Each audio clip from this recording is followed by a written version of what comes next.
సినీ పరిశ్రమలో casting couch కారణంగా వేధింపులకు గురైన నటీమణులు ఎందరో ఉన్నారు. అయితే నటీమణులకే కాదు, కొందరు నటులకు కూడా ఇలాంటి చేదు అనుభవం ఎదురైంది. ఇటీవలే కొందరు యాక్టర్స్ ఈ విషయంపై మాట్లాడేందుకు ధైర్యంగా ముందుకొస్తున్నారు. తాజాగా కాస్టింగ్ కౌచ్ విషయంపై యానిమల్ సినిమా నటుడు సిద్ధాంత్ కార్నిక్ కూడా స్పందించారు. ఓ మీడియాకి ఇచ్చిన ఇంటర్వ్యూలో ఆయన సంచలన విషయాలు బయటపెట్టారు.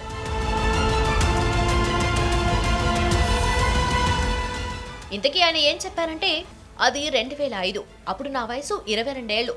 నేను సినిమా ఇండస్ట్రీలోకి అప్పుడే అడుగుపెట్టాను. ఓ సినిమా ఛాన్స్ కోసం కోఆర్డినేటర్ని కలిసా. అతను నా వివరాలన్నిటినీ తీసుకుని రాత్రి 10:30 ఇంటికి రమ్మని చెప్పాడు. ఆ టైంలో పిలవటం నాకు కాస్త వింతగా అనిపించింది. అయినా అవకాశం కోసం వెళ్ళక తప్పలేదు. ఇంట్లోని ఫోటోలు, వాతావరణం చూశాక అది సేఫ్ ప్లేస్ గానే అనిపించింది.